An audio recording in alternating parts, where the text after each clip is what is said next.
Buenas tardes, señores. Nuevamente continuando con el desarrollo de las sesiones, corresponde dar inicio al segundo módulo relacionado al diplomado en el proceso contencioso administrativo. El día de hoy corresponde analizar lo concerniente a las medidas cautelares que son desarrolladas en el texto único ordenado de la ley que regula el proceso contencioso administrativo, aprobado por Decreto Supremo 013-2008-JUS. En el presente caso vamos a analizar tanto las medidas cautelares, pero también vamos a analizar las medidas cautelares reguladas en el Código Procesal Civil. ¿Por qué razón? Porque no olvidemos que, de acuerdo a la ley que regula el proceso contencioso administrativo, para efecto de las medidas cautelares también se debe aplicar supletoriamente las normas que resulten pertinentes en el Código Procesal Civil. Y como quiera que el Código Procesal Civil regula precisamente las medidas cautelares, su naturaleza, los mecanismos, las formas o medios que se invocan al momento de solicitar una medida cautelar, entonces resulta muy importante citarla, más aún si repetimos que en el caso del proceso contencioso administrativo resultan aplicables las normas que establece el Código Procesal Civil, sin perjuicio, claro está, de establecer las particularidades especiales que tiene la medida cautelar dentro del proceso contencioso administrativo, conforme lo veremos en la oportunidad correspondiente. En tal sentido, ingresando a lo que corresponde al desarrollo de este primer módulo, que es de la diapositiva número 1 hasta la diapositiva número 16, vamos a desarrollar las medidas cautelares que están establecidas en el proceso contencioso administrativo. En este caso, el artículo 38 del texto único ordenado establece que la medida cautelar puede ser dictada antes de iniciado un proceso o dentro de este, siempre que se destine a asegurar la eficacia de la decisión definitiva. Para tal efecto se seguirán las normas del Código Procesal Civil con las especificaciones establecidas en esta ley. Primer supuesto, la ley establece que la medida cautelar se puede dictar antes de iniciado un proceso o dentro de este. ¿Cuál es la razón? Una medida cautelar, conforme veremos a continuación, tiene por finalidad asegurar la ejecución definitiva, esto es, la ejecución final o del acto final del proceso. ¿Y cuál es el acto final del proceso? Ya hemos visto que es la sentencia. En tal sentido, cuando la medida cautelar tiene por finalidad ejecutar o asegurar el cumplimiento del acto final, del acto procesal final, esto es, la sentencia, en tal sentido, lo que busca la medida cautelar es precisamente que se ejecute lo decidido en última y definitiva instancia, de manera tal que lo que se resuelva no sea o no caiga en algo lírico o algo meramente superficial y que no puede ser ejecutado, o sea, sea válido pero inejecutable. ¿Por qué razón? Porque no olvidemos que muchas veces, quizá por malicia o por mala fe, pero muchas veces se da uno con la sorpresa que cuando llega el momento de dictar la sentencia definitiva no es posible ejecutarla porque lamentablemente no existen los elementos suficientes como para asegurar el cumplimiento de esta. Por ejemplo, en casos civiles, sobre todo cuando se trata de obligaciones de dar su minero, muchas veces uno se da con la ingrata sorpresa que cuando se dicta la sentencia y ésta se confirma, al momento de la ejecución uno advierte que ya no existen bienes sobre los cuales se puede ejecutar, porque han sido transferidos, porque han sido cedidos, porque han sido donados, en fin, razones muchas hay. Y esto en la práctica ha dado lugar pues a que los demandantes se vean perjudicados, no obstante tienen el derecho asegurado en la sentencia y esta pues resulta ineficaz.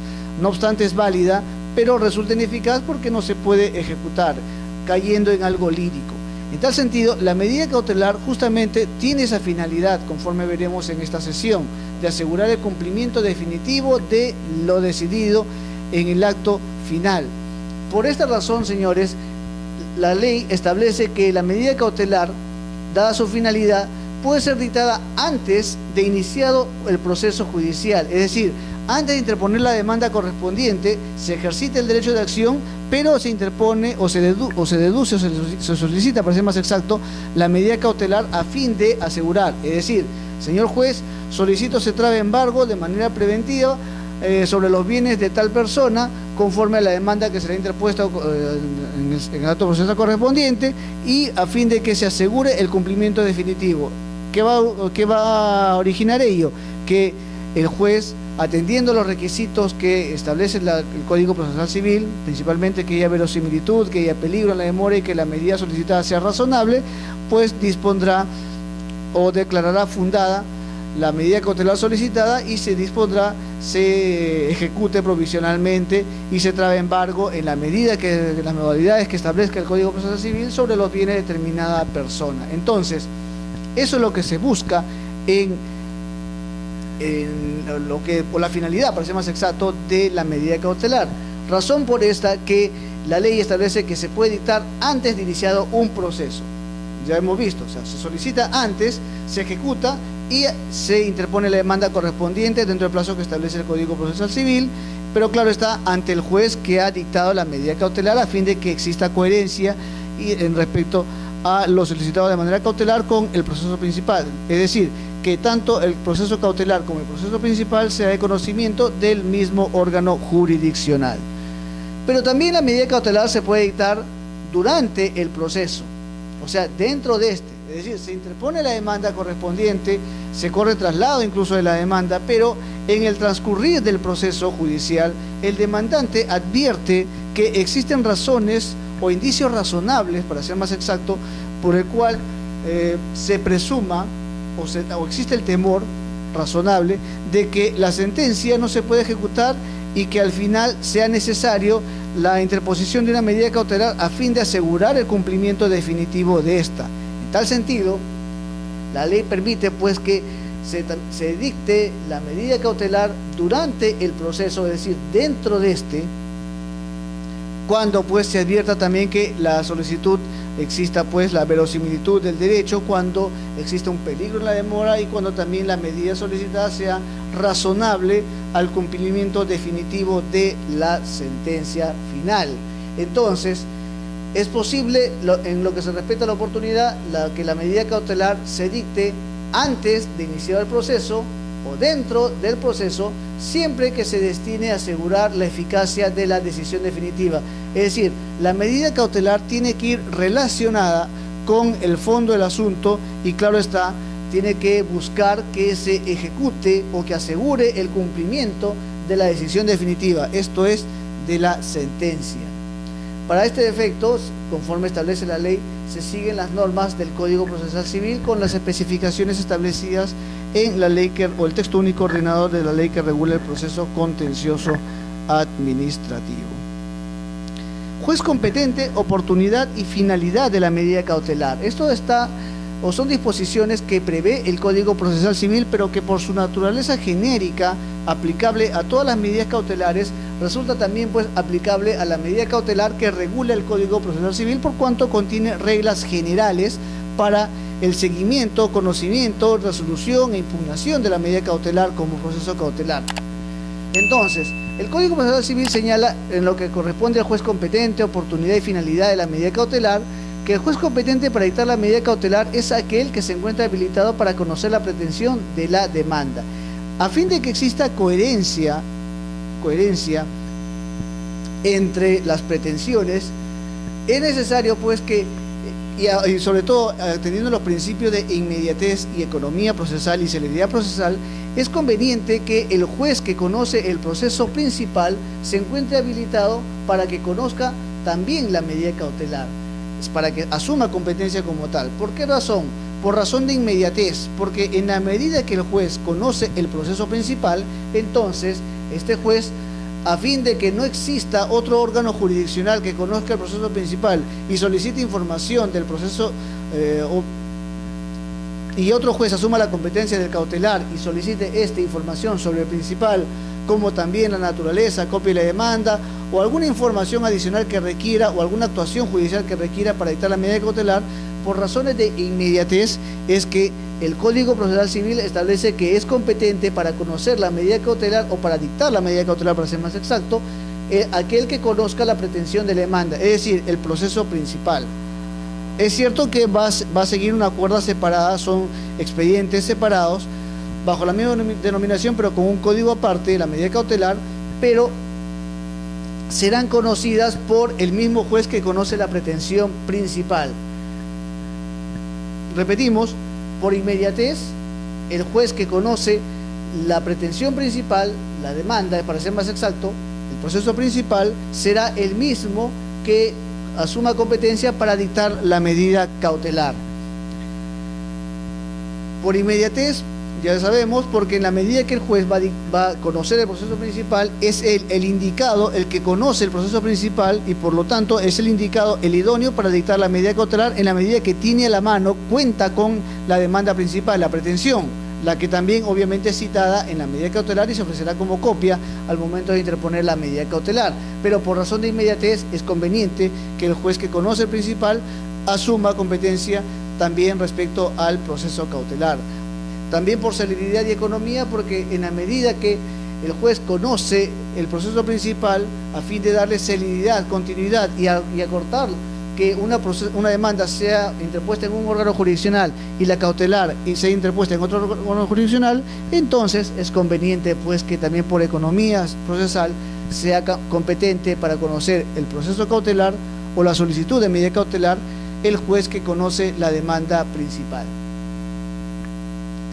El juez puede, a pedido de parte, dictar la medida cautelar antes de iniciar el proceso o dentro de este, salvo disposición distinta establecida en el Código Procesal Civil. Es decir, de una manera similar a como regula la ley del proceso contencioso administrativo, el Código Procesal también Civil señala también pues que a pedido de la parte, a pedido del interesado, para ser más exacto, el juez puede dictar la medida cautelar antes de iniciar el proceso, ya sabemos por qué razón, a fin de cumplir la finalidad suprema del acto procesal, es decir, para que se ejecute la sentencia, o también dentro del proceso cuando se advierta por razones, indicios suficientes, razonables, que ameriten que el juez dicte una medida cautelar, es decir, cuando advierta que sea verosímil, o sea, creíble, cuando advierta que exista peligro en la demora, como también, y además comprenda pues que la medida cautelar resulta razonable a fin de asegurar la pretensión o la decisión final que se dicte, esto es, en la sentencia. Todas las medidas cautelares fuera de proceso destinadas a asegurar la eficacia de una misma pretensión se debe solicitar ante el mismo juez, bajo sanción de nulidad de las resoluciones cautelares dictadas. El solicitante debe expresar claramente la pretensión a demandar, es decir, cuando se trata de una medida cautelar fuera de proceso, pero destinada a asegurar la misma pretensión, entonces se debe solicitar ante el mismo juez. Una medida cautelar, como quiera que se formula, fuera de proceso, porque esto sigue una cuerda separada, está consignado con el mismo número del expediente, pero bajo un código aparte, entonces es fuera del proceso principal, pero aún así, como quiera que tiene la finalidad de asegurar la eficacia de la sentencia, entonces debe ser presentada ante el juez que conoce la demanda.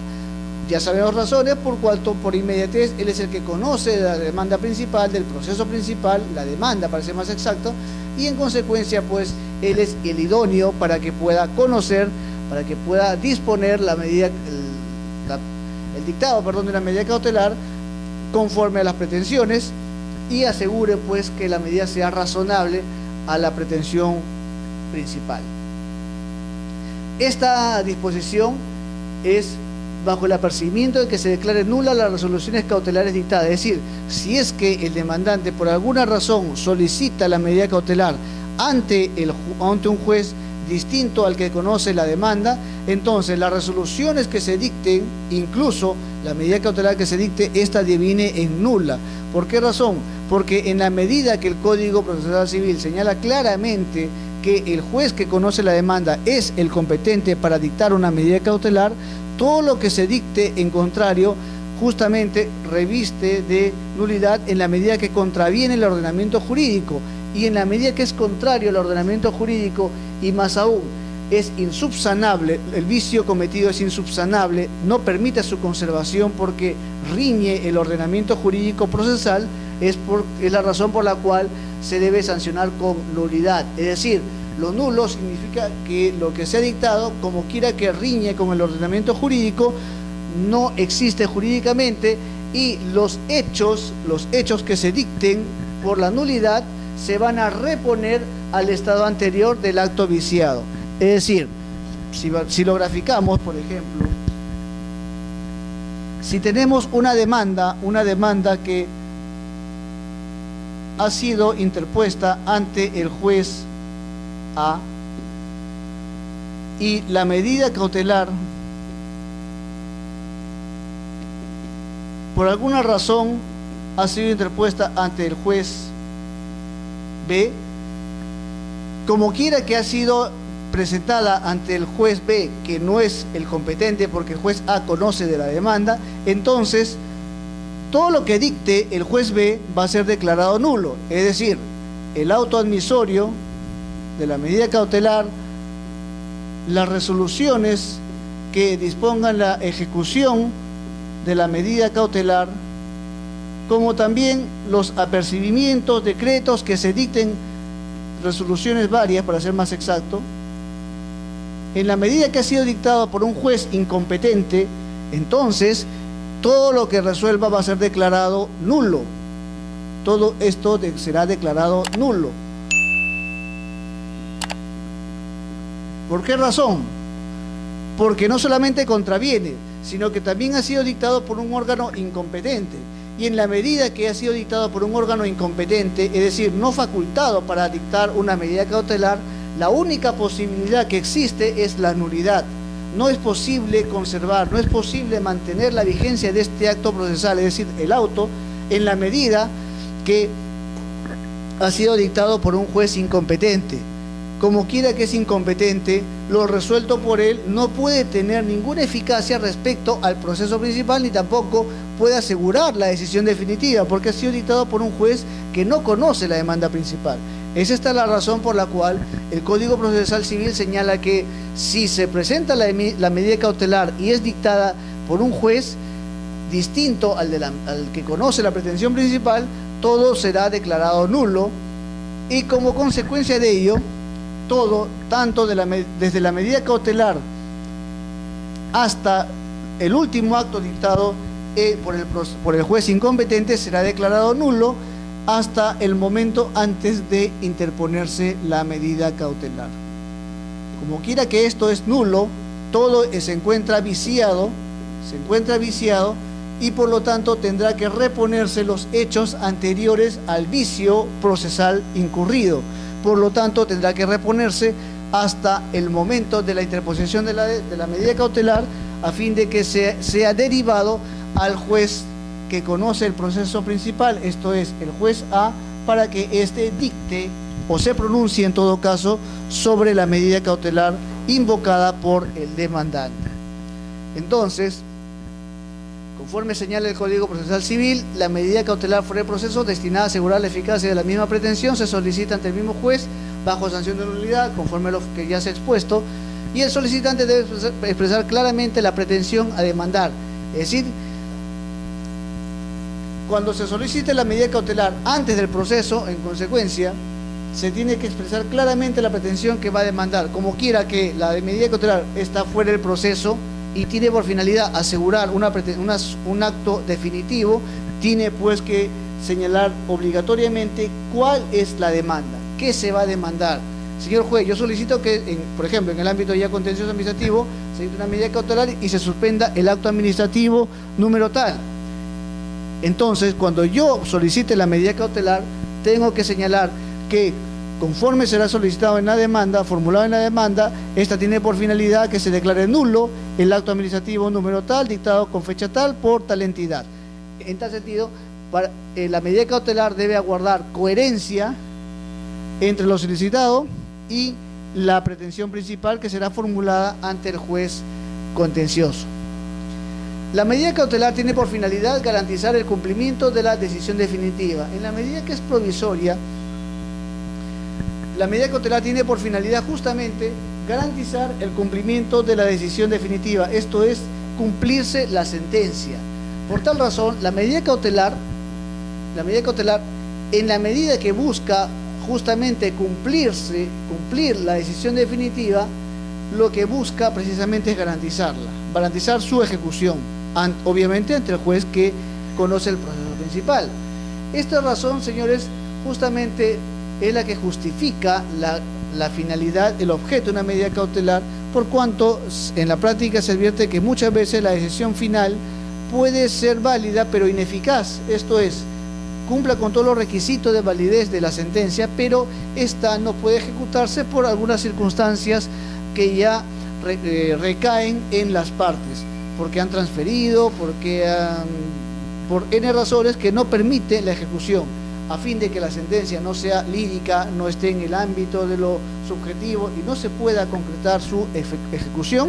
Entonces, la finalidad pues de una medida cautelar es garantizar que se cumpla la decisión. Por eso que se permite también que sea dictada durante el proceso, es decir, iniciar el proceso o antes del proceso, o sea, fuera del proceso. El juez competente para conocer la medida cautelar, la sustitución del juez. Esta es una situación en la cual, por razones procesales, se advierte que el juez que conoce el proceso, que conoció el proceso, por alguna circunstancia tiene que ser apartado del proceso principal. Entonces, hay un principio, un aforismo jurídico que establece el Código Civil también, y también la normativa procesal, que nos enseña que la suerte principal lo sigue el accesorio, o sea, la suerte del accesorio es idéntica a lo que establece el principal. Entonces, como quiera que la suerte del accesorio es similar al principal, es idéntica a lo que se sigue en el principal, entonces, en caso que el juez se encuentre impedido por alguna razón, ya sea porque existe un vínculo familiar, contractual o asesorías que haya tenido, o laboral incluso también, y por la cual el juez se encuentra impedido, o por alguna circunstancia también subjetiva o afinidad, por ejemplo, si tiene algún vínculo de consanguinidad, o si es que tenga un vínculo de afinidad, o sea, dentro del cuarto grado de consanguinidad o afinidad dentro del segundo grado, o alguna razón de, digamos, espiritualidad, como por ejemplo padrinazgo, en fin, alguna circunstancia que lo vincule anímicamente, subjetivamente a una de las partes, entonces el juez se va a encontrar impedido para que pueda continuar o asumir competencia.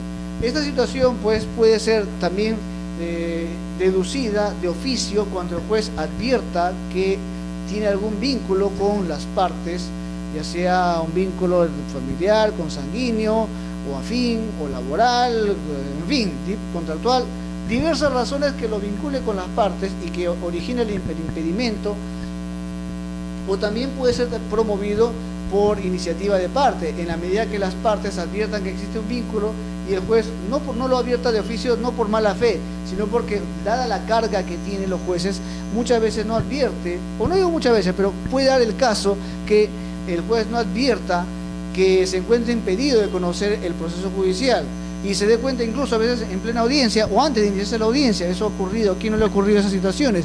Y el juez, antes de iniciarse la audiencia, se advierte que las partes o tiene algún vínculo con las partes y se puede abstener. Entonces puede ser promovido ya sea de oficio como también puede ser promovido a iniciativa de parte. Pero el juez se puede impedido, puede ser recusado también, es decir, las partes mismos cuestionan al juez o el juez se excusa también atendiendo a las situaciones o por alguna razón moral, ética, considera que no es la persona idónea, es decir, se abstiene de seguir conociendo el proceso.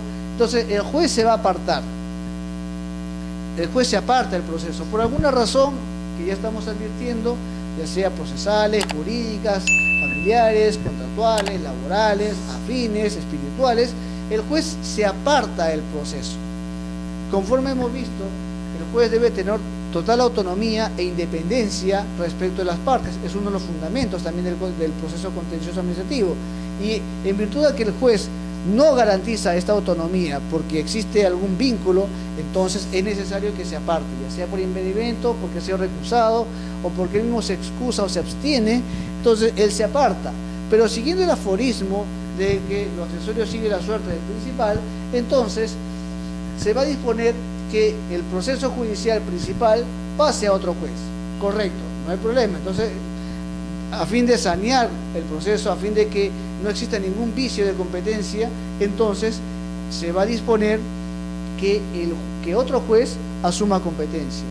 No olvidemos que la competencia, doctores, es algo muy importante en el proceso, y cuando una sentencia es dictada por un juez no competente, entonces la sentencia deviene nula.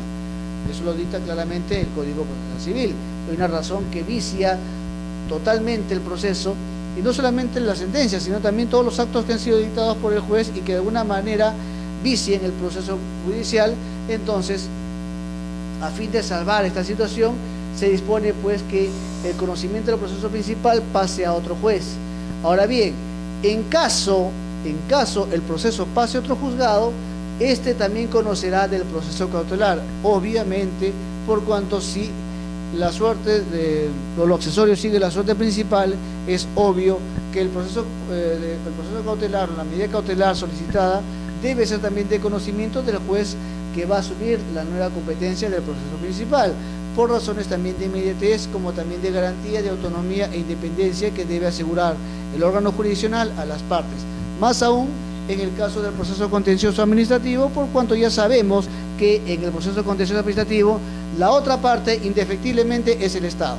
Entonces, tenemos que garantizar que el Estado no va a aprovecharse de esta circunstancia que es una parte en el proceso, y a fin de garantizar la autonomía e independencia de los jueces, es que se dispone que el proceso principal pasa a otro juez.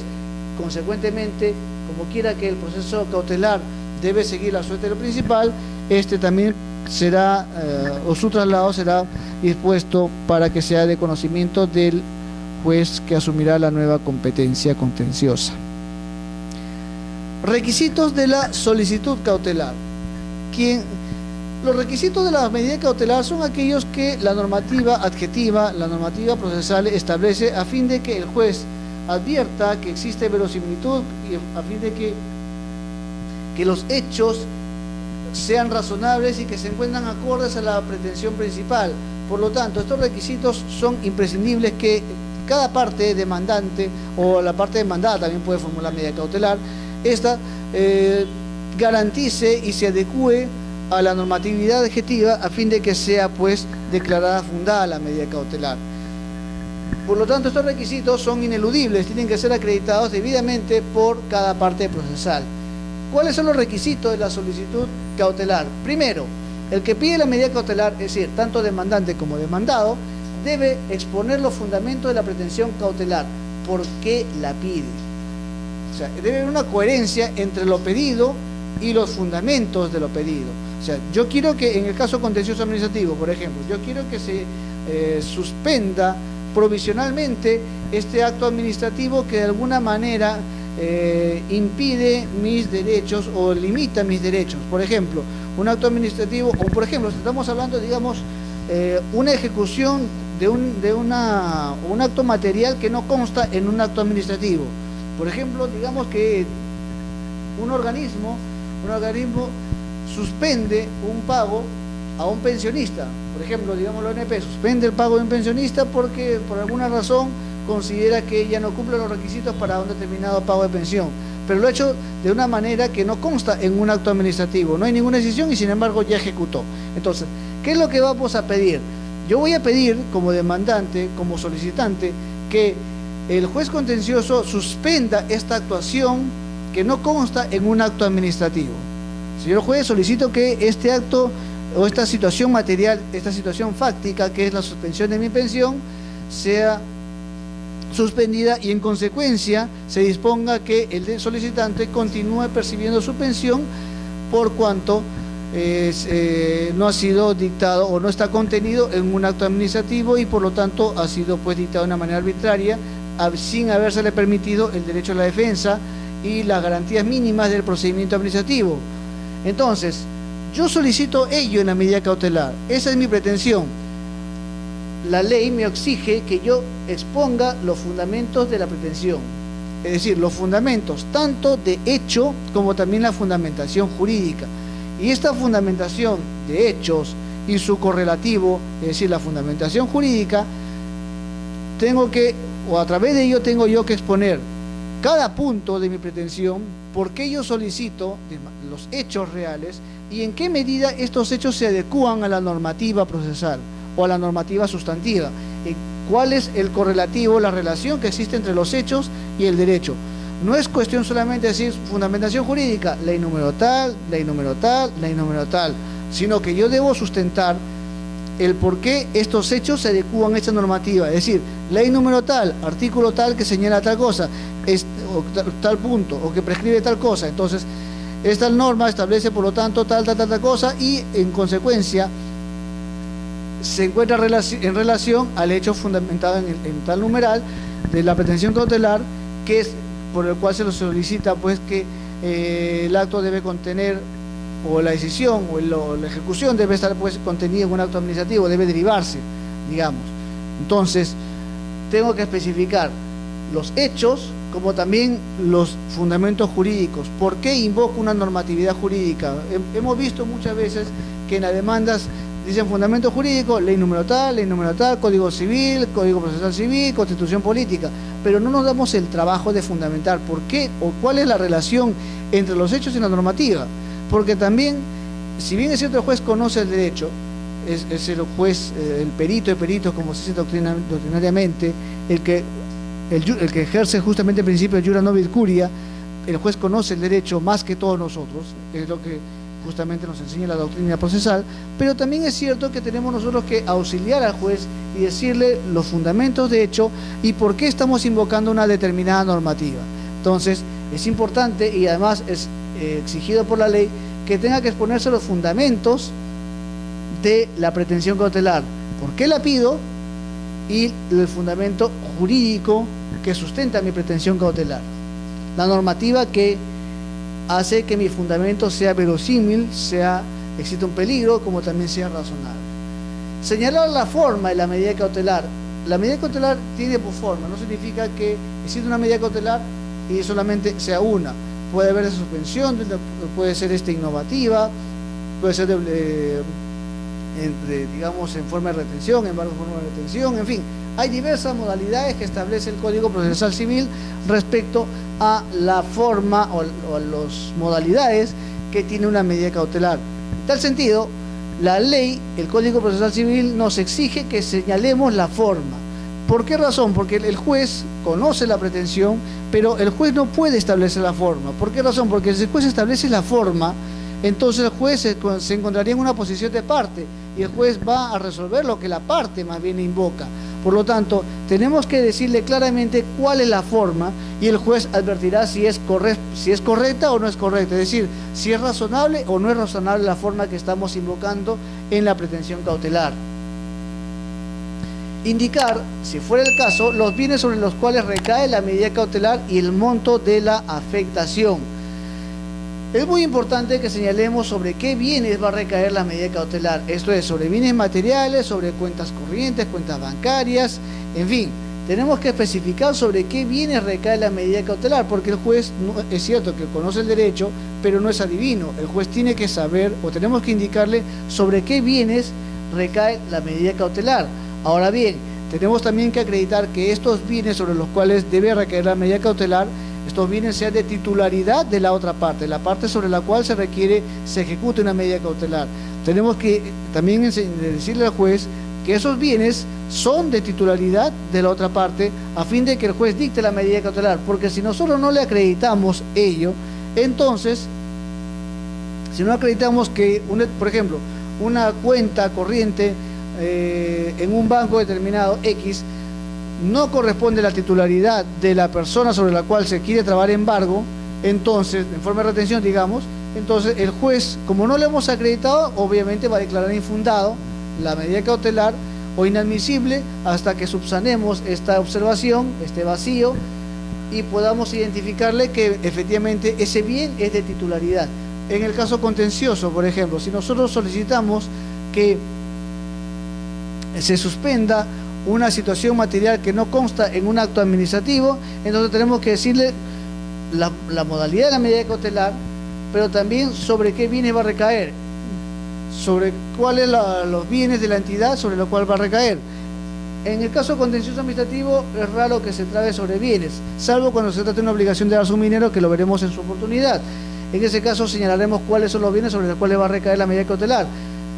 el texto único ordenado de la ley que regula el proceso contencioso administrativo establece también pues la forma de pago que debe seguir el Estado cuando tenga una obligación de dar suministros. Esa situación es aplicable perfectamente en este supuesto cuando el Estado no cumpla con pagar conforme al procedimiento y se tenga que dictar una medida cautelar o iniciar el proceso ejecutivo con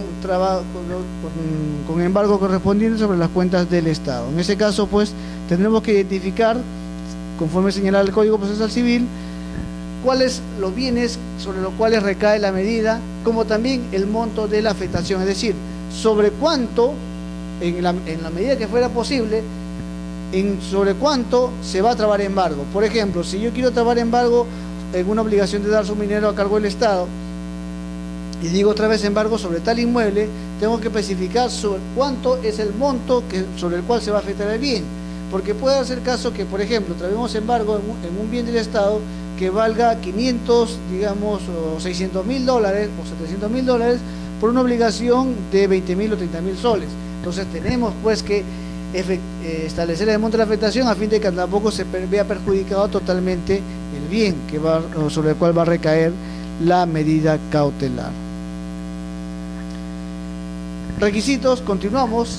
Ofrecer contracautela, de ser el caso, ofrecer contracautela.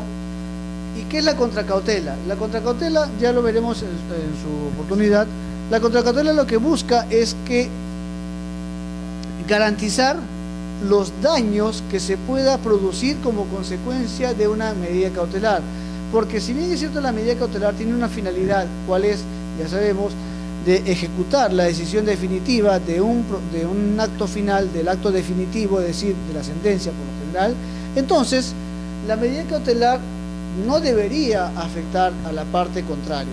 Sin embargo, puede darse el caso que la medida cautelar solicitada sea, digamos, desproporcional a la medida principal, a la pretensión principal.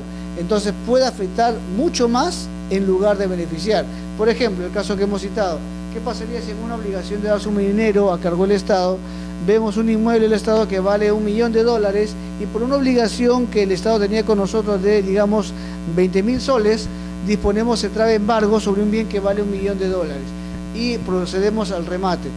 Podríamos nosotros también ocasionar una venta, un remate y lograr un monto que sea menor al monto real del inmueble y perjudicar al Estado. Entonces, lo que nosotros tenemos que buscar es que, si bien es cierto, la medida cautelar asegure la decisión definitiva, tampoco cause un perjuicio, tanto al demandante, o al demandado, perdón, como también a otras partes, a terceros.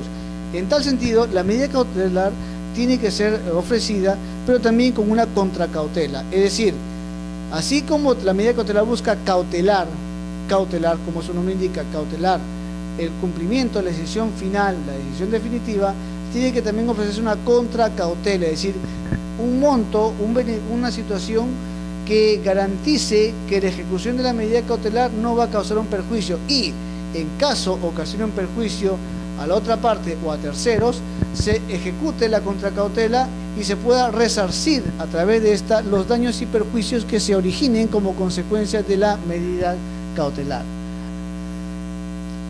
Otro requisito que establece el Código Procesal Civil es designar el órgano de auxilio judicial correspondiente si fuera el caso. Y cuando se trate de la persona natural, se acreditará su identificación anexando copia legalizada de su documento de identidad personal. El órgano de auxilio judicial es aquellos órganos que de alguna manera colaboran, coadyuvan con la función jurisdiccional. En este caso, nosotros podemos designar a la persona, o sea natural o jurídica, o persona o su documento de identidad, o en todo caso identificarlo plenamente o a través de su representante legal, a fin de que éste pueda auxiliar el cumplimiento de la medida cautelar. Y claro está, cuando se trate pues de una persona natural, se tiene que adjuntar el documento de identidad, es decir, el DNI, a fin de que a través de su copia legalizada se identifique claramente a la persona que va a encargarse de la ejecución de la medida cautelar como representante pues de las partes, ¿no?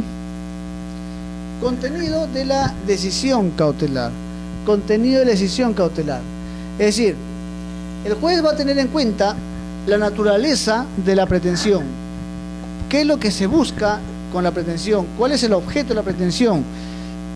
Y a fin de lograr la eficacia de esta decisión de la sentencia que se va a dictar con relación a la pretensión principal, va a dictar la medida cautelar en la forma que solicite la parte interesada y también, o en todo caso, en la forma que éste considere pertinente, porque puede darse el caso que la medida solicitada no sea la más adecuada y el juez formule o decida cuál es la medida que considere más pertinente y adecuada, siempre de que lo expuesto y la prueba presentada por el demandante se aprecien los siguientes requisitos, es decir, que exista verosimilitud del derecho invocado. Cuando se dicta la medida cautelar ya hemos visto los requisitos de forma. Estos son los requisitos de fondo de la medida cautelar. El contenido, por eso que se llama el de la medida cautelar. El fondo del asunto. Hemos visto pues que el anterior son los requisitos, es decir, los aspectos formales de la medida cautelar, y aquí ya estamos viendo ya el aspecto sustancial, el contenido de la medida cautelar. Por lo tanto, cuando el juez dicta la medida cautelar, tiene que analizar el fondo del asunto y que exista o se le crea una certeza sobre el cumplimiento de la finalidad de la medida cautelar. Es decir, él debe tener certeza que lo que va a resolver, lo que va a aprobar a través de la solicitud de medida cautelar, guarde relación con la naturaleza del proceso, con la pretensión principal y en relación a la medida cautelar. Por lo tanto, debe haber una coherencia entre lo pedido y lo solicitado. Es decir, a través del contenido de la medida cautelar, el juez tiene que establecer una relación entre lo pretendido, o sea, la pretensión principal, y la solicitud cautelar. Tiene que haber pues una relación, una equidad entre la pretensión principal y la solicitud cautelar. ¿Esto a fin de qué? A fin de que exista pues esta relación que exige la normativa, esta coherencia que existe en la normativa, y por lo tanto se establezca que la medida cautelar goza del principio de razonabilidad.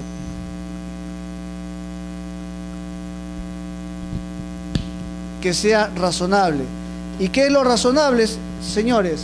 Razonable es todo aquello, o el principio de razonabilidad, para ser más exacto, nos enseña que debe existir una equidad entre la finalidad pública que se busca y los mecanismos que la normativa nos permite a fin de lograr esa finalidad.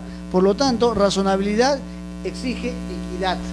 Equidad en la finalidad pública y los medios o mecanismos que la normativa nos permite a fin de lograr esa finalidad pública. En el caso de la medida cautelar, la razonabilidad se acreditará en la medida que la solicitud, como también las formas de la medida cautelar solicitada, sean adecuadas a la pretensión principal.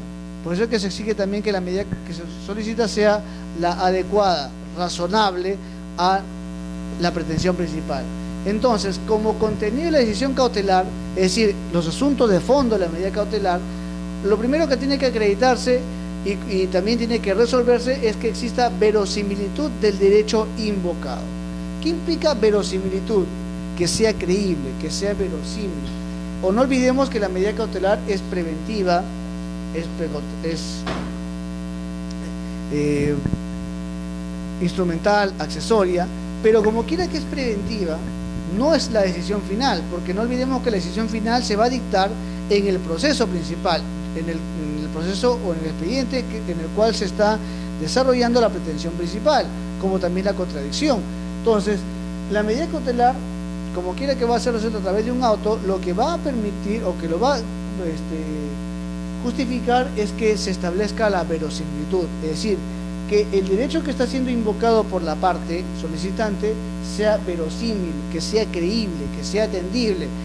Es decir, acreditarle al juez que, no obstante que el proceso principal está discutiéndose en su cuaderno respectivo, existen razones suficientes como para presumir que vamos a ganar el proceso y por lo tanto existen razones suficientes o indicios razonables suficientes que le demostrarían al juez que existe también una necesidad, una validación jurídica a fin de que éste pueda dictar la medida cautelar, pueda amparar la medida cautelar. Entonces, que sea verosímil, que sea creíble, que sea atendible el derecho que ha sido invocado por la parte. Ahora bien, otro contenido que debe tener la medida cautelar es que exista o se acredite la necesidad de la emisión de una medida preventiva por constituir peligro en la demora del proceso o por cualquier otra razón justificable. Es decir, ya vemos la verosimilitud y también el peligro en la demora. Verosimilitud del derecho invocado es conocido también en la doctrina como el fumus bonis juris, es decir, el humo del buen derecho. ¿Qué implica ello? Que sea verosímil, que sea creíble, que se perciba que lo que le estamos demostrando al juez realmente es verosímil, creíble, atendible y por lo tanto amerita que el juez dicte la medida cautelar solicitada. El segundo supuesto se refiere a que exista un peligro en la demora. ¿Por qué razón? Porque no olvidemos que un proceso judicial se basa en principios como la celeridad, la economía, pero somos conscientes, somos realistas y nos damos cuenta que un proceso también tiene un proceso de duración que, conforme a la normativa adjetiva, tiene pues un tiempo que puede significar años. Entonces los procesos, sobre todo los contenciosos administrativos que demoran años porque existe mucha carga en el nivel de los jueces contenciosos administrativos, pueden demorar años. Y claro que justicia tardía no es justicia, pero sin embargo muchos procesos judiciales demoran años. Basta ser litigante y los que son litigantes no me dejarán mentir que el proceso judicial demora muchos años. No obstante que la normativa adjetiva dice que va a demorar meses, en la práctica pues los procesos judiciales demoran muchos años. Entonces, en la medida que exista una demora, la demora no es suficiente para que se dicte una medida cautelar, porque total, en ese caso todos los demandantes o todos los justiciales solicitarían una medida cautelar. Entonces la demora no es un argumento suficiente, sino que la demora genera un peligro inminente que haga irreparable, o que pueda constituir irreparable, de manera tal que una vez dictada la sentencia definitiva ya no sea posible ejecutarla porque el peligro que contenía ha sido ya consumado y por lo tanto el daño sea irreparable. Volviendo al ejemplo, ¿qué pasaría si un pensionista que se le retira su pensión de jubilación por alguna razón de la ONP, o por alguna razón, y que no conste, por ejemplo, en un acto administrativo? ¿Qué pasaría si nosotros sabemos que estamos ante una persona pues que tiene una avanzada edad, que tiene problemas de salud y que sus problemas de salud justificarían, además, que al no tener ningún medio de ingreso de subsistencia, la persona se encuentre en la imperiosa necesidad de que se dicte una medida a fin de que continúe percibiendo su pensión de jubilación? No obstante, existen suficientes elementos que acreditarían o acrediten la verosimilitud del derecho invocado, como por ejemplo, digamos, una resolución de pensión, de jubilación, los documentos, ya sea boletas de pago, planillas, pero por alguna razón la ONP, como muchas veces ocurre, dispuso materialmente que se le suspende la pensión. Entonces, existe un peligro, porque en la medida que se trata de una persona pensionista de una avanzada edad, que no tiene otro medio de subsistencia, que no es su pensión, y que además ha sido retirada su pensión, y por lo tanto se ha afectado el derecho fundamental al acceso a la pensión, a gozar de una pensión que establece la Constitución política, por una decisión que no consta en un acto administrativo, es decir, que no se deriva de un procedimiento administrativo, entonces existiría pues razones para justificar que existe un peligro en la demora. ¿Por qué razón? Porque se trata de una persona de avanzada edad y que su avanzada edad constituye un peligro, de manera tal que una vez dictada la sentencia, quizá ya el demandante ya no se encuentre físicamente y su pensión ya no pueda atender su subsistencia de la cual le era necesario cuando estaba en vida.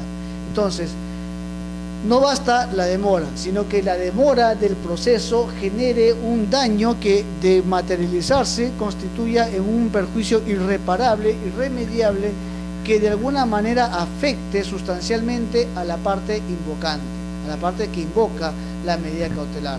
En tal sentido, pues, la necesidad de la medida cautelar esté basada también a fin de prevenir el peligro que constituye el proceso en sí, la demora razonable del proceso, y que de alguna manera pueda dar lugar a una situación o un perjuicio irreparable en la persona del demandante o la parte que solicite la medida cautelar.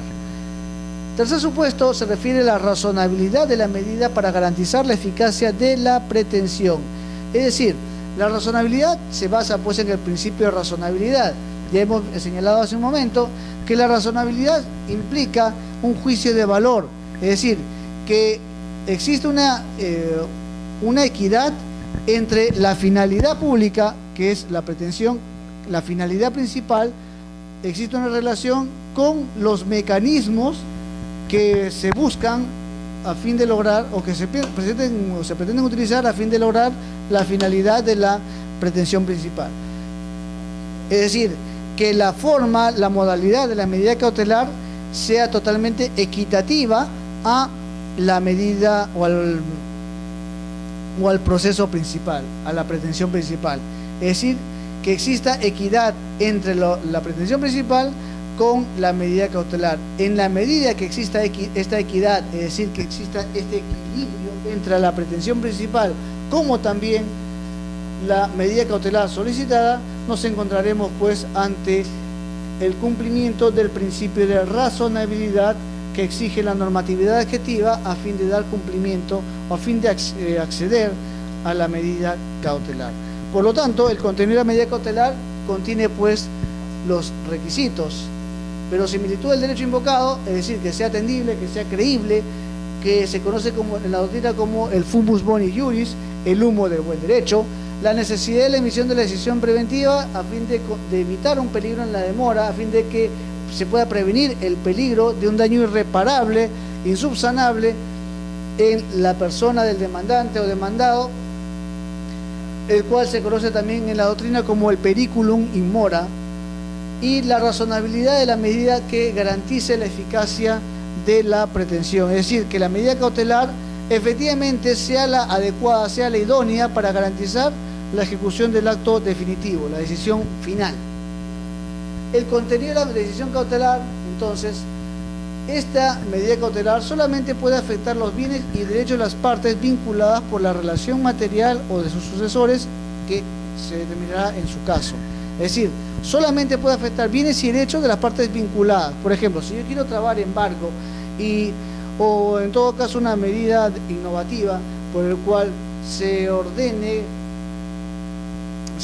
pues que una determinada actuación a cargo del Estado como pretensión de un proceso contencioso, entonces debo yo pues asegurarme y asegurar al juez que la pretensión cautelar va a recaer en los bienes o en todo caso en los derechos del emplazado, del Estado, para ser más exacto.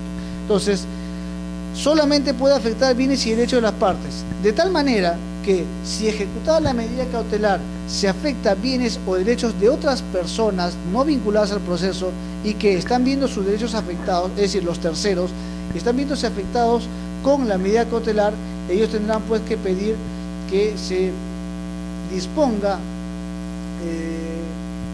se excluya a los bienes o derechos afectados o como consecuencia de la medida cautelar. Es decir, a través de esta tercería excluyente, los terceros puedan solicitar al juzgado que se excluya determinados bienes o derechos de la ejecución de la medida cautelar. Esto obviamente será pues solicitado con una solicitud, valga la redundancia, ante el juzgado, y acreditando los terceros la titularidad tanto de los bienes como también de los derechos que han sido afectados como consecuencia de la medida cautelar. La resolución precisa en tal sentido la forma, naturaleza y alcances de la contracautela. En la medida que se dicta la medida cautelar, entonces la resolución tiene que también precisar la forma, la naturaleza, como también los alcances de la contracautela. Asimismo, la decisión que ampara o rechaza la medida cautelar tiene que estar debidamente motivada bajo sanción de la unidad. Como quiera que se trata de un auto y el auto resuelve situaciones accesorias como el caso de una medida cautelar, entonces se exige que la medida cautelar o la resolución que dispone la medida cautelar, admite la medida cautelar, se encuentre debidamente motivada.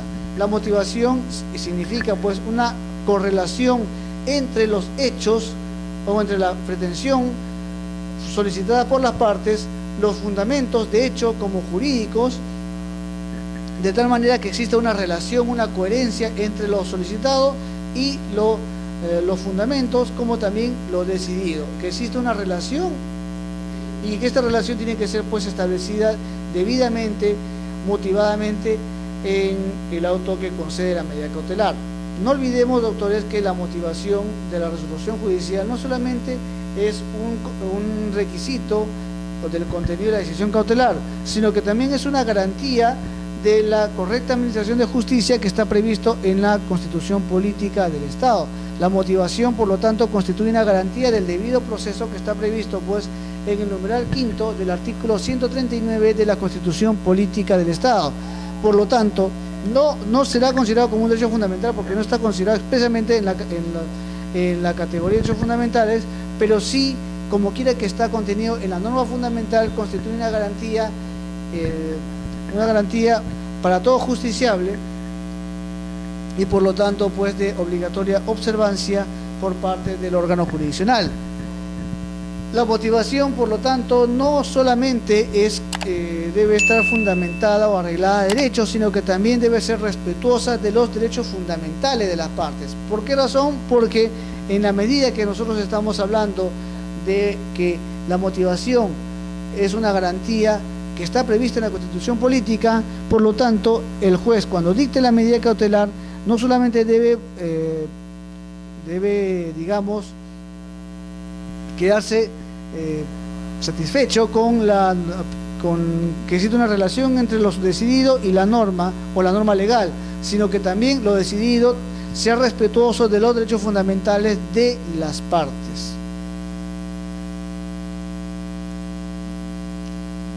Característica de la medida cautelar. La medida cautelar importa mucho, es muy importante por cuanto constituye un prejuzgamiento. O sea, la norma establece que es un prejuzgamiento. No es un adelanto de opinión propiamente dicho porque no está dictado en el proceso principal, pero sí importa un prejuzgamiento porque obliga al juez a pronunciarse sobre la solicitud cautelar, pero claro, está tomando en cuenta la pretensión principal en la medida que la medida cautelar pues busca asegurar la decisión definitiva que debe ser dictada en el proceso principal. En tal sentido, la medida cautelar importa un prejuzgamiento. Por lo tanto, como quiera que es un prejuzgamiento, es provisoria, es decir, es temporal. La medida cautelar tiene un inicio, pero también tiene una finalidad, caduca. Ahora, la medida cautelar también puede renovarse en la medida pues que el proceso principal continúe y la medida cautelar, no obstante su caducidad, puede ser renovada por el órgano jurisdiccional. Pero esto que nos indica que tiene una situación temporal, su naturaleza, es temporal, por lo tanto es provisoria, tiene un estadio en el tiempo, un inicio y un final. Por ejemplo, si es dictada fuera del proceso, entonces la medida cautelar tendrá una duración provisoria, temporal, claro está, en la medida que su vigencia estará en función al tiempo que se dicte antes de iniciar el proceso, hasta que el proceso o la sentencia o la decisión definitiva se ejecute definitivamente. Es decir, una vez que se ejecute definitivamente la decisión final, es decir, la sentencia, entonces caducará la medida cautelar. Un simple sentido lógico, porque no tendría sentido lógico que ya la sentencia definitiva se ejecute, es decir, se declare consentida ejecutoriada, el juez ejecute la sentencia y a su vez mantenga una medida cautelar que precisamente tuvo por finalidad asegurar el cumplimiento definitivo de la sentencia. Entonces, a fin de evitar esta duplicidad, es que la medida cautelar es provisoria. Solamente tendrá vigencia hasta el momento que la decisión final dictada en el proceso principal, es decir, en la demanda, sea ejecutable. Una vez que la demanda o la sentencia, se ejecute, caducará automáticamente la medida cautelar. Ahora, también la medida cautelar puede caducar por algunas otras razones. Por ejemplo, si es que la sentencia sobre la cual se amparaba ha sido digamos, revocada en segunda instancia, ha sido modificada y por lo tanto la verosimilitud se haya perdido. También es un supuesto que prevé el Código Procesal Civil respecto a la caducidad de la medida cautelar. La medida cautelar es instrumental porque recae sobre un determinado bien que es determinado precisamente en la modalidad de la medida cautelar, y es variable porque esta puede variar, puede cambiar en razón a las pretensiones de las partes, en razón a la naturaleza, o también puede variar en razón también a lo que se dicte en la sentencia. Puede también variar la medida cautelar.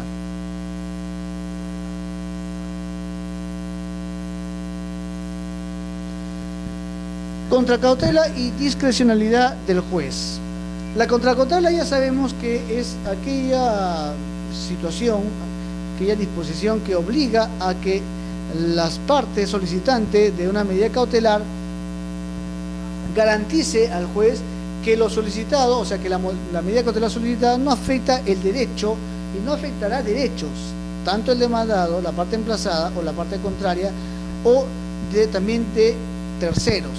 Es decir, eso es lo que se busca. La medida cautelar, la finalidad es que asegure una decisión definitiva, es decir, asegure el cumplimiento de la sentencia. Pero puede darse el caso que la medida cautelar, de la forma solicitada y además admitida por el juzgado, de alguna manera sea, digamos, totalmente desproporcional, o que también pueda afectar derechos de terceros. Por ejemplo, eso más se ocurre en los casos civiles, por ejemplo, cuando se traba embargo en forma de secuestro sobre bienes de una parte y al final se secuestra bienes que no son de la parte obligada, y los terceros tienen que verse obligados a presentar una solicitud de tercería excluyente de dominio a fin de que el juez desafecte determinados bienes y se ordene la devolución a sus verdaderos dueños o titulares.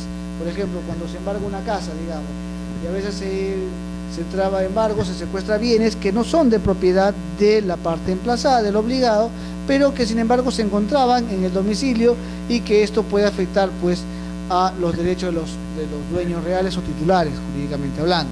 En tal sentido, lo que busca la medida cautelar es asegurar o garantizar que los daños que se deriven de la ejecución de la medida cautelar también pueda permitir resarcir a los afectados.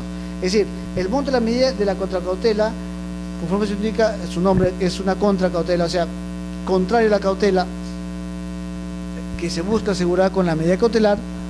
Entonces la contracautela lo que busca es asegurar el cumplimiento de los daños que se pueda generar a tanto a la parte contraria como también a los terceros como consecuencia de la ejecución de la medida cautelar. En ese sentido, conforme establece la norma, la contracautela tiene por objeto asegurar al afectado, ya sabemos quiénes son, con una medida cautelar el resarcimiento de los daños y perjuicios que pueda causar la ejecución. Es decir, repetimos, se ejecuta una medida cautelar, pero por alguna circunstancia se afecta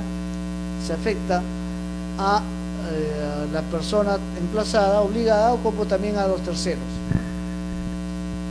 La admisión de la contracautela, en cuanto a su naturaleza y monto, debe ser decidida por el juez. O sea, el juez admitirá la contracautela en la medida pues que tome en cuenta la naturaleza del proceso como también el monto que es objeto de pretensión.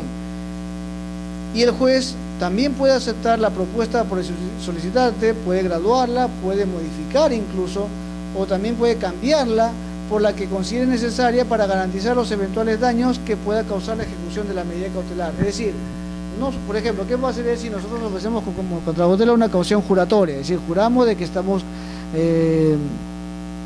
de que los bienes que se va a afectar no afectarán a terceros, pero ¿qué pasará si es que el juez advierte que no es suficiente porque realmente la ejecución puede afectar a terceros? Entonces va a exigir que cambiemos la contracautela de caución juratoria por una cautela patrimonial, económica, y ofrezcamos un monto determinado de dinero que será consignado en el Banco de la Nación, y el juez también dispondrá el monto que estime conveniente. Por ejemplo, ¿qué pasa si se va a trabar embargo sobre bienes sobre un monto, una obligación, digamos $20.000 o $50.000? El juez también tendrá que exigir una contracautela que de alguna manera garantice que no se va a afectar bienes o no haber daños producidos en terceros.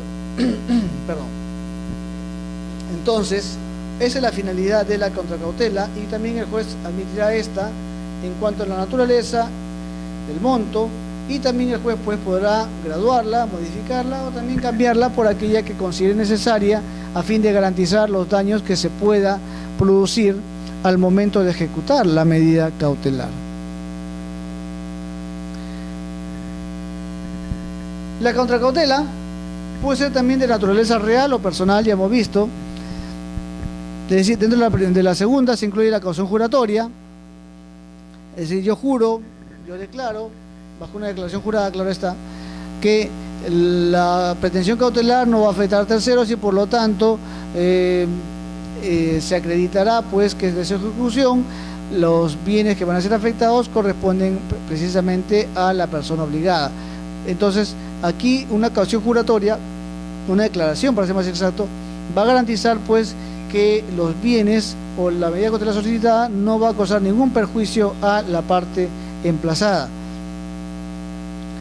Pero también la contracautela puede ser de una naturaleza real, es decir, que se ofrezca una contracautela ya sea en bienes como también en montos, y este monto tendrá que ser consignado en el Banco de la Nación.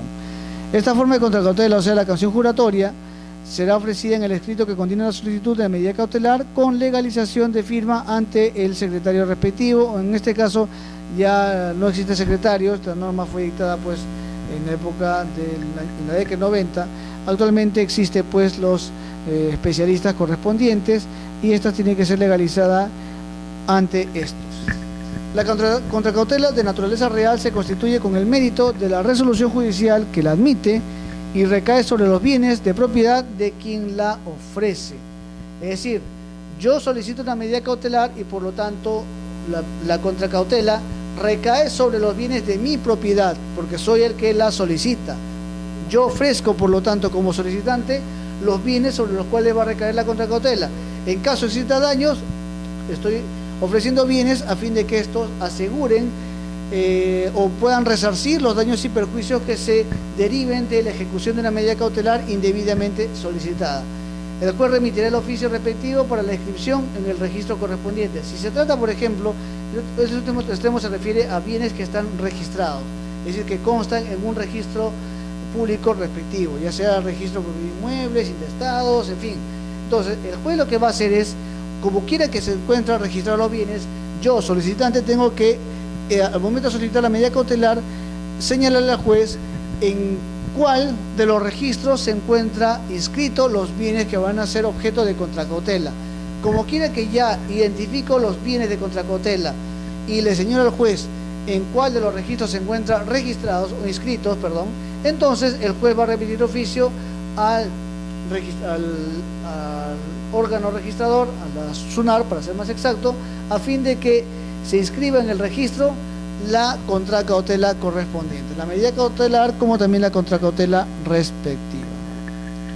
En caso de ejecución de la contracautela, esta se actúa a pedido del interesado, es decir, la parte afectada, para ser más exacto, ante el juez que dispuso la medida y en el mismo cuaderno cautelar, el que resuelve lo conveniente previo traslado a la otra parte. Es decir, en caso que se ejecute la contracautela, esta se va a actuar a pedido de la parte afectada, del interesado.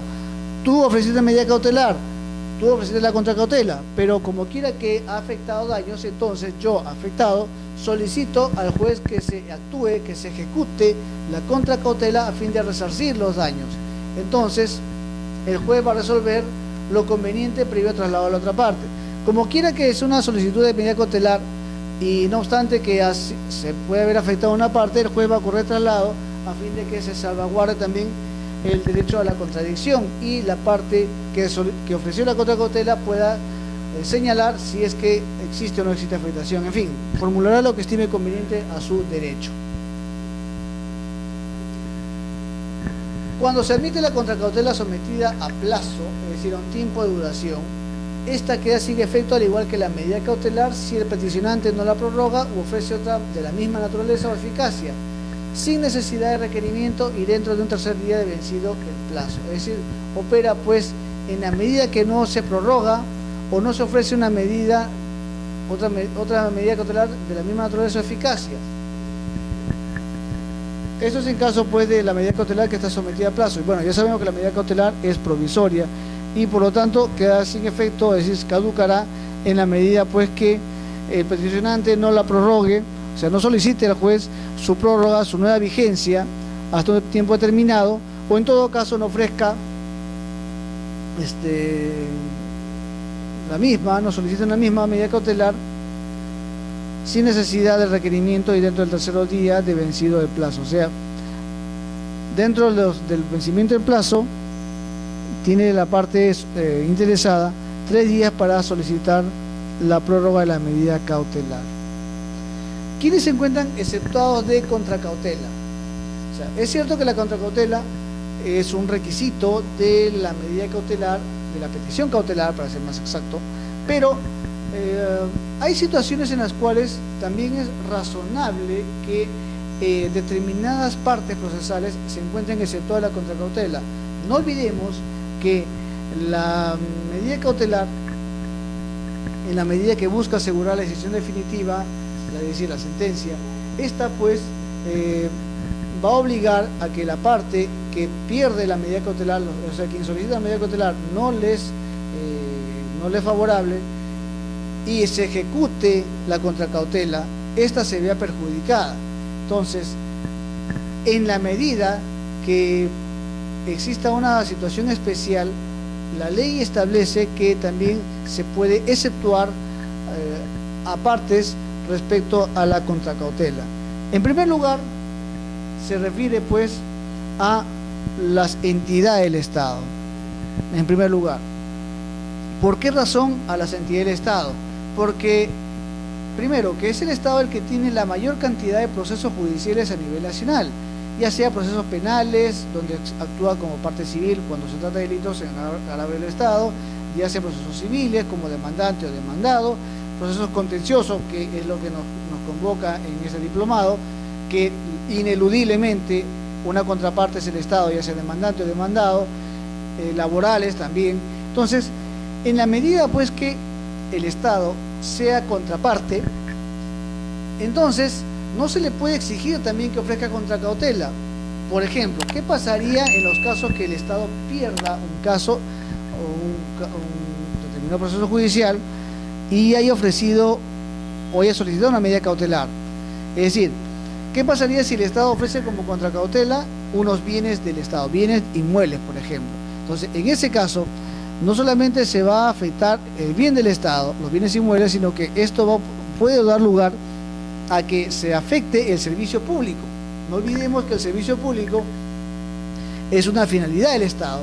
No olvidemos que la función pública lo que busca es satisfacer las necesidades de los ciudadanos. Por lo tanto, si es que nosotros trabajamos embargo sobre bienes, sobre todo bienes inmuebles del Estado, entonces puede verse impedida la continuidad del servicio público, y el servicio público reviste interés público y por lo tanto puede verse afectado la satisfacción de necesidades públicas. Asimismo, también si es que el Estado ofrece como contracautela una determinada cantidad de dinero y ofrece una cuenta corriente, entonces en caso de perder puede también perjudicarse el servicio público, porque en la medida que no exista una partida presupuestaria que está pues guardada celosamente en una cuenta corriente en un banco determinado, entonces en la medida que se trabe embargo, se ejecute la contracautela, es posible que el servicio público también se vea afectado. Entonces es razonable, es atendible, justificable que el Estado se encuentre exceptuado de la contracautela. En este caso hablamos en primer orden de los poderes del Estado. El Poder Legislativo, el Poder Ejecutivo, como también el Poder Judicial, se encuentran exceptuados de ofrecer contracautela. Asimismo, el Ministerio Público, los órganos constitucionales autónomos, es decir, aquellos que están previstos en la Constitución Política y que no obstante no forman parte de los poderes del Estado, coadyuvan al servicio público. Por esa razón son considerados como órganos constitucionales autónomos. Los gobiernos regionales y locales no se encuentran pues dentro del mandato de ofrecer contracautela. Por lo tanto, conforme su nombre indica, se encuentran exceptuados para ofrecer contracautela. Asimismo, también las universidades se encuentran exceptuadas de presentar contracautela. ¿Por qué razón? Porque en el supuesto que se exija contracautela y esta recaiga en bienes o en dinero, cuentas de las universidades, puede verse también perjudicado un servicio público, es decir, una función, la función educativa que recae en el Estado. O también universidades que de alguna manera pues con la contracautela se pueden perjudicar. Por lo tanto, a fin de salvaguardar la finalidad pública, es decir, los fines que tiene el Estado, los servicios que brinda el Estado, se encuentran exceptuados de ofrecer contracautela. También lo está la parte a quien se le ha concedido auxilio judicial. El auxilio judicial es aquella situación en la cual alguna parte, por razones económicas principalmente, o por razones de que el juez atienda razonablemente, no van a estar obligados al pago de determinadas tasas o gastos que son propios del proceso judicial. Por ejemplo, aquellos que están en una situación de extrema pobreza, aquellos que tienen un ingreso que no le permite cubrir un gasto judicial, entonces el juez le concede un auxilio judicial y por lo tanto se encuentra exonerado del pago de determinados gastos judiciales, para ser más exacto, el pago de tasas. Entonces, como quiera que existe una parte que goza de un auxilio judicial, atendiendo al principio de que los accesorios siguen la suerte principal, también pues en la medida que goza de auxilio judicial que consta en el proceso principal, también pues se encontrará exonerado de ofrecer contracautela en el proceso cautelar. Caso especial de procedencia de la medida cautelar. Sabemos que la medida cautelar se puede ofrecer antes del proceso, o sea, fuera del proceso, como también durante el proceso. Pero, ¿esto qué significa? Que se puede presentar también antes de dictar la sentencia. Es decir, las partes han sido respetuosas del proceso y se dicta la sentencia correspondiente, pero una vez dictada la sentencia respectiva, existen indicios razonables de que la sentencia definitiva, una vez que se confirme, ya no pueda ejecutarse por algunas circunstancias. Entonces, frente a esta situación, existe una regulación especial en el Código Procesal Civil que establece pues un caso especial de procedencia y que está prevista o que está dirigida a aquella parte que ha obtenido una sentencia favorable, ya sea demandante o demandado. Entonces, en este caso especial de procedencia, la medida cautelar será concedida por el juez a favor de quien ha obtenido una sentencia favorable.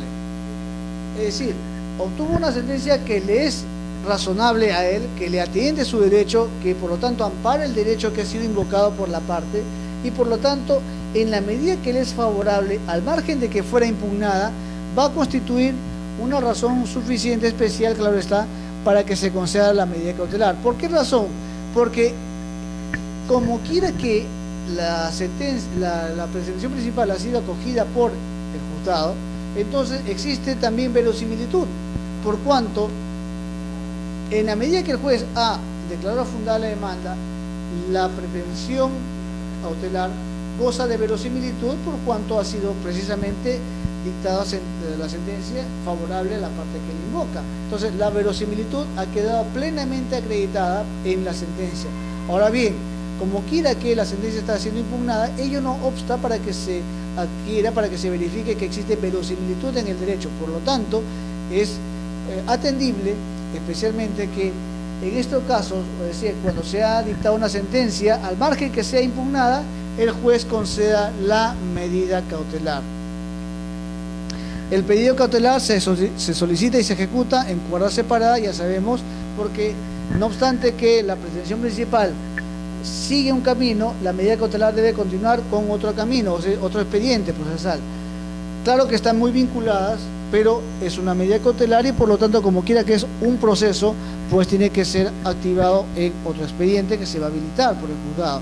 Entonces, el pedido cautelar se solicita y se ejecuta en cuerda separada ante el juez de la demanda. No olvidemos, por inmediatez tiene que conocer el mismo juez que dictó la sentencia, con copia certificada de los actuados pertinentes, es decir, se va a obtener una copia certificada de los principales actuados, principalmente la sentencia, principalmente la demanda, a fin de que el juez conceda la medida cautelar, sin que sea preciso cumplir los requisitos exigidos por los incisos 1 y 4 de las medidas cautelares.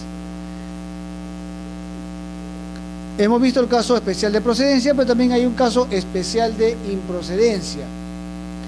Es decir, no procede la medida cautelar para futura ejecución forzada contra los poderes legislativo, ejecutivo, judicial, Ministerio Público, órganos constitucionalmente autónomos, los gobiernos regionales y locales, así como también las universidades.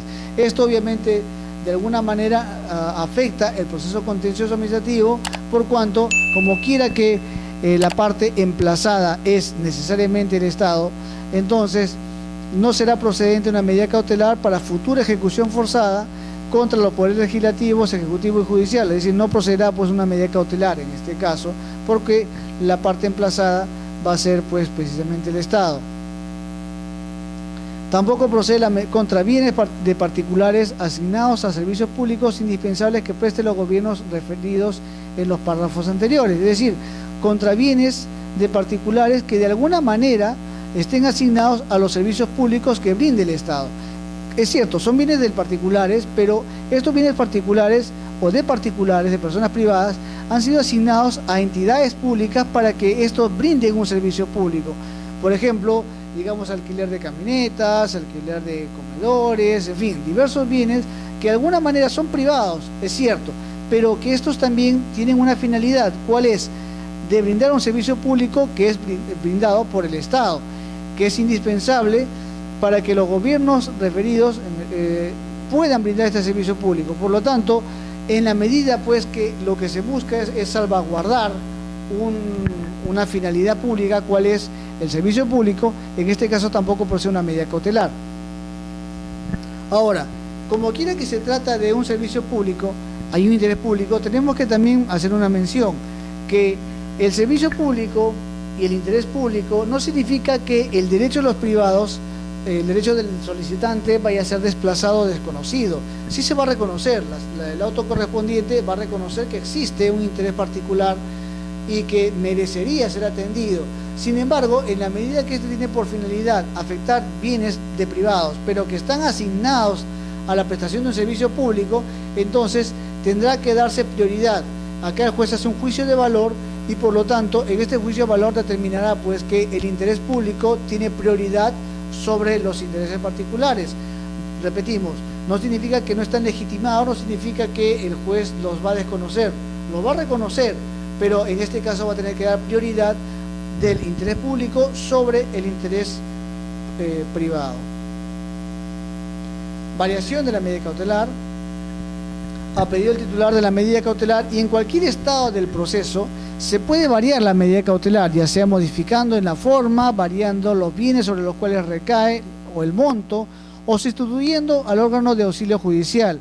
También la parte afectada con la medida cautelar puede ejecutar similar pedido que será resuelto previa citación a la otra parte. Es decir, la parte afectada también puede pedir que se cambie la medida cautelar en la medida que sea desproporcional y también puede ofrecer otro medio para que se ejecute la medida cautelar. Para resolver estas solicitudes, el juez atiende pues las circunstancias particulares de cada caso, es decir, analizará cada caso y la decisión será apelable, pero sin efecto suspensivo. ¿Qué significa sin efecto suspensivo? Que se va a impugnar, pero no se va a suspender lo decidido en la medida cautelar. Es decir, la decisión que admite la medida cautelar se apelará, pero no se va a suspender la medida cautelar. Entonces, puede variarse la medida cautelar porque de alguna manera el juez atenderá cada caso particular, ya sea porque lo solicite el demandante o porque también lo pueda solicitar la parte afectada, pero en ambos casos el juez va a tener que revisar cada caso en particular y claro está, en caso que las partes impugnen la decisión del juez, esto no suspenderá la decisión cautelar. Bien, señores, esto sería lo concerniente a la primera sesión del módulo 2 del diplomado en Derecho Contencioso Administrativo. De mi parte, les agradezco su atención brindada y ya nos estaremos encontrando pues en la segunda sesión correspondiente a este diplomado en Derecho Contencioso Administrativo.